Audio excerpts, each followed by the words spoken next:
Spoštovani državljani, spoštovane državljanke, lep dober večer. Torej, nažalost moram povedati, da je bila vlada prisiljena v zaostritev odloka, ki omejuje gibanje. Če smo še pred dnevom ali dvema verjeli, da ta zaostritev ne bo potrebna, se je po včerajšnji sončni, v narekovajih seveda turistični soboti, to izkazalo za neuresničljivo. Po včerajšnjih pozivih mnogih županov in po vsem, kar smo lahko včeraj spremljali tudi v vaših medijih, posnetke z naše obale, z Bleda, z drugih turističnih koncev, je bilo jasno, da na tak način te epidemije ne bo mogoče zaustaviti. Zato je vlada na današnji popoldanski dopisni seji sprejela nov odlok o omejitvi gibanja, ki ga v kratkem predstavljam. Ta odlok je razdeljen v 3 ključne segmente. V prvem segmentu ostaja gibanje neomejeno, torej v celotnem območju Republike Slovenije, tudi naprej za vaš prihod in odhod iz dela, za upravljanje gospodarske, kmetijske in gozdne dejavnosti, za dostop do lekarn, za nujne primere, ko je potrebno poskrbeti domače ali sorodnike, za nujne primere, ko rabite neko storitev, kot je, če rečem banalno, izpust vaše vode na vašem vikendu.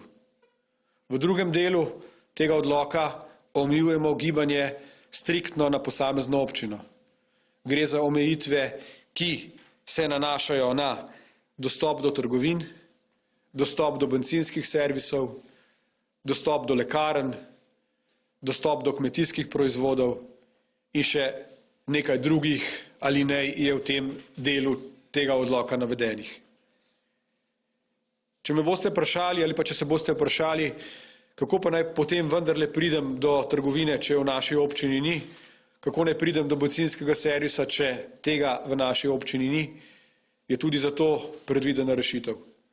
Torej, odlok omogoča, da vkolikor storitve navedene v tem drugem delu 3. člena v vaši občini ni, lahko po javni poti, po javni cesti, torej po najkrajši razdalji, pridete tudi v sosednjo občino, morda tudi v drugo sosednjo občino, če tega v vaši občini ni, pa vendarle je ta omejitev zelo jasna in natančno napisana.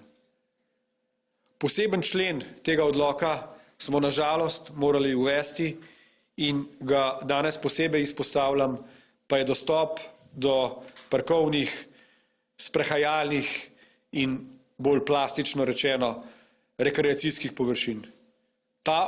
Ta odlok z uveljavitvijo danes opolnoči predvideva, da je to možno od danes do opolnoči naprej samo še v vaši občini. Torej, ni več izletov na morje, ni več izletov v gore, ni več pohajkovanj ob Blejskem ali Bohinjskem jezeru, razen seveda, če ste tam stalno ali začasno prijavljeni. Ena od dilem je bila tudi ta, kako rešiti stalna in začasna prebivališča. Odločili smo se, da je v tem trenutku možno izbrati le eno, torej ali vaše stalno ali vaše začasno prebivališče je tisto, ki vam bo narekovalo omejitve iz tega odloka. Zelo pomemben člen oziroma zelo pomembna odločitev, ki smo jo v tem odloku sprejeli, je tudi napotilo, da je izvajanje odloka v prostorih zaprtega tipa, torej, če povem spet bolj plastično, v trgovinah, v lekarnah, v notranjosti bencinskih črpalk, na poštah, da ne naštevam dalje, da je torej v teh zaprtih prostorih obvezna uporaba nošenja mask in zaščitnih rokavic. Zavedamo se, da je morda še težava z dobavo zaščitnih mask, zato smo predvideli, da je v tem primeru možno, torej ustna in nosne odprtine zaščititi tudi bolj preprosto, na bolj, bi rekel, primitiven način, če temu tako rečem, torej šalom, z ruto, s kakršnokoli zaščito, ki preprečuje da bi vi, potencialni nosilec virusa, ogrožali druge. Tudi ob tej nošnji seveda je potrebno upoštevati vsa priporočila, torej kihanje in kašljanje v roko, ne v masko ali pa v ruto in vsa ostala priporočila, ki jih lahko dnevno preberete na spletnih straneh Nacionalnega inštituta za varovanje zdravja. Še ena od pomembnih stvari je v tem odloku, ki je dodana in razširjena in omogoča županom, da aktivirajo pripadnike civilne zaščite, ki izvajajo nadzor nad izvajanjem tega odloka. Torej pripadniki civilne zaščite so na podlagi tega odloka in na podlagi poziva oziroma sklepa župana tisti, ki lahko ta odlok nadzirajo, vas opozarjajo, vas opominjajo, lahko pokličejo policijo, da ukrepa, torej da tudi policija opozarja in ukrepa in seveda predajajo prekrške, ki jih storite ali pa ki jih delajo tisti, ki odloka ne upoštevajo, pristojnim inšpekcijskim službam. V odloku ostaja člen, ki županom omogoča dodatno, bolj natančen opis omejitev, vezanih na specifiko posamezne občine. Torej župan lahko bodisi iz 2. točke 3. člena, bodisi iz 4. člena povsem in bolj natančno opredeli dodatne omejitve. Kot primer navedem, župan Bleda lahko na primer omeji striktno prepoved hoje okoli Blejskega jezera. To je seveda samo primer. Župani najbolje vedo, kako in na kakšen način je potrebna ta omejitev in te omejitve še zaostriti. Na koncu naj rečem, da nas seveda po včerajšnji, če temu tako rečem, nespametnosti mnogih, tudi nas žalosti, da je potrebno odlok zaostrovati.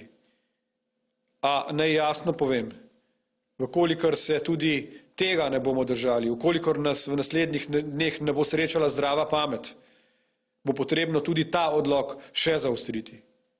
Verjamem, da je včerajšnja sobota in del današnje nedelje bila dovolj velika učna ura, da smo spoznali, da je vrag vzel šalo in da se z epidemijo tega virusa, da se moramo z epidemijo tega virusa spopasti resno, z vso odgovornostjo in tako, kot Slovenci znamo, kot zrela nacija. Nažalost smo lahko pred tedni sklepali, da je porast koronavirusa bil tudi posledica nepremišljenega neodpovedi oziroma odpovedi v zadnjem trenutku tistega koncerta italijanskega avtorja v ljubljanskih Stožicah. Skrbjo gledamo v naslednjih 6 do 10 dni, ko bo verjetno včerajšnjo razposajenost mnogih zopet prinesla k povečanju virusnih obolenj širom po Sloveniji. Zato, spoštovani državljanke in državljani, spoštujte odloke vlade, zavedajte se resnosti situacije in vsi skupaj prispevamo k temu, da bo ta čas epidemije čim krajši. In sicer Srdan Živulović iz agencije Thomson Reuters sprašuje, kaj mora imeti fotoreporter, da lahko opravlja svoje delo, ne da bi kršil določilo o gibanju med občinskimi mejami. Sprašuje, kaj mora imeti fotoreporter, da lahko opravlja svoje delo, ne da bi kršil določilo o gibanju med občinskimi mejami. Torej, tako kot sem povedal na začetku, v tem trenutku ne zaustavljamo gospodarske, kmetijske ali katerekoli druge dejavnosti na območju občin. Torej, glede na to, da je tudi ta dejavnost gospodarska dejavnost, v tem trenutku ne potrebuje ničesar. Torej, lahko opravlja svoje delo tako kot do sedaj po celotnem ozemlju Republike Slovenije.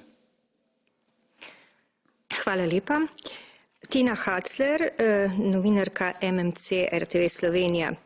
Glede na to, da so bile najnovejše omejitve gibanja sprejete predvsem zaradi enodnevnih izletnikov, ali obstaja vsaj možnost, da se ljudje odločijo, kje bodo preživeli ves ta čas v karanteni? Naprimer, da se lastniki nepremičnin, ki so v drugi občini, prijavijo na policiji ali pri civilni zaščiti in potem tega kraja več ne zapuščajo. Naprimer, da se lastniki nepremičnin, ki so v drugi občini, prijavijo na policiji ali pri civilni zaščiti in potem tega kraja več ne zapuščajo. Obstaja možnost stalnega oziroma začasnega prebivališča. Vkolikor si uredite začasno prebivališče na neki drugi lokaciji, je seveda možno, da ta čas preživite samo na vašem vikendu. Ni pa mogoče, da se sprehajate iz ene lokacije na drugo lokacijo, kajti to seboj prinaša dodatna tveganja tako za vas, ki se sprehajate, kot za tiste, ki prihajajo z vami v stik. Hvala lepa. Suzana Kos, Delo. V kakšnih primerih ste si zamislili, da bo posameznik pristal na spremljanje njegovega gibanja prek spremljanja njegovega komunikacijskega signala oziroma njegovega komunikacijskega sredstva, ali bo torej policija imela podatke o zdravstvenem stanju državljanov?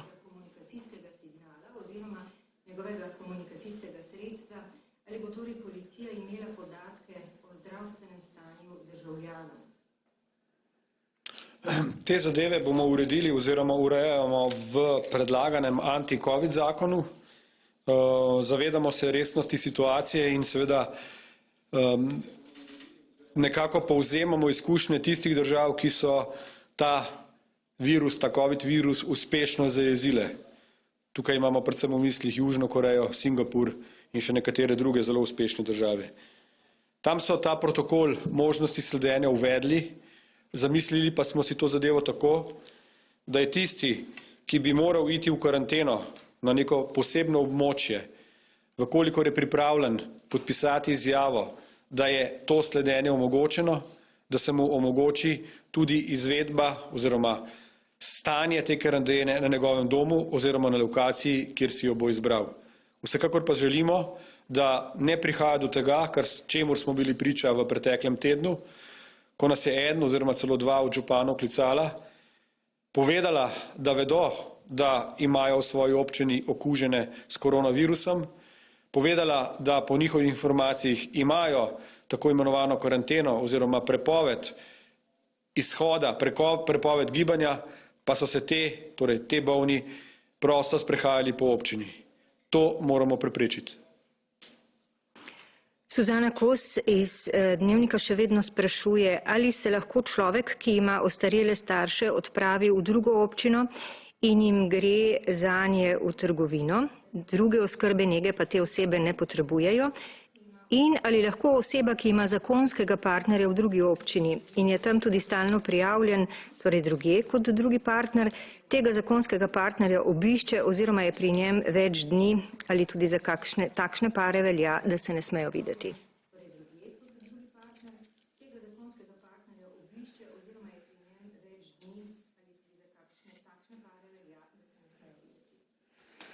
Torej, odgovor na prvi del vašega vprašanja je da. Omogočen je dostop do vaših staršev, vkolikor nujno potrebujejo vašo pomoč, tega ne bomo omejevali. Odgovor na drugo vprašanje pa je malce bolj splošen. Ne iščimo v tem zakonu tisto in to, kar je mogoče izigrati. V teh časih nismo tu, da bomo ta zakon oziroma ta odlok izigrali oziroma okoli zašli, ampak zato, da v kar največji meri preprečimo nadaljnjo okuženost. Torej, zdrava kmečka pamet nam bo v tem zelo, zelo veliko pomagala. Še dodatno vprašanje Dela. Kako je z upokojenci in s takimi, ki delajo od doma v lastnem vikendu, ki je bolj varno okolje od bloka s 140 stanovanji? Oni torej tudi ne smejo zapustiti občine svojega stalnega prebivališča?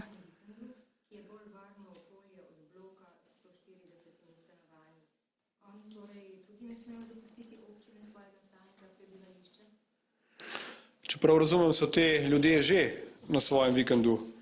Ne vidim razloga, da bi to okolico, vkolikor je to bolj varno, zapuščali. Ne moramo pa dopustiti, da se bodo, tako kot sem povedal že v predprejšnjem vprašanju oziroma odgovoru, dopustili, da bi se prosto sprehajali iz ene do druge lokacije. Tadeja Vrtovec, STA.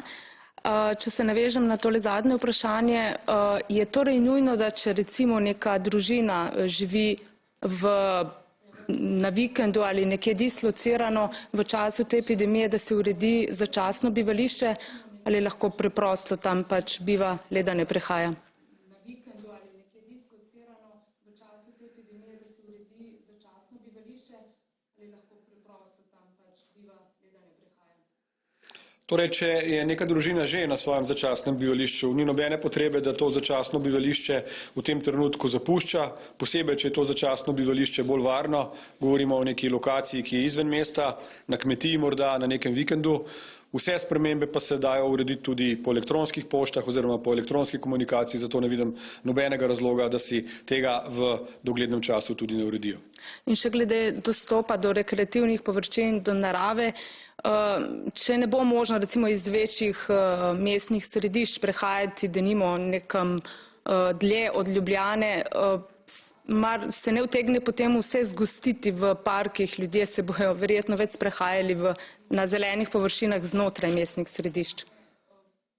Mar se ne utegne potem vse zgostiti v parkih, ljudje se bojo verjetno več sprehajali na zelenih površinah znotraj mestnih središč. No, poglejte, mestna središča niso namenjena sprehodu.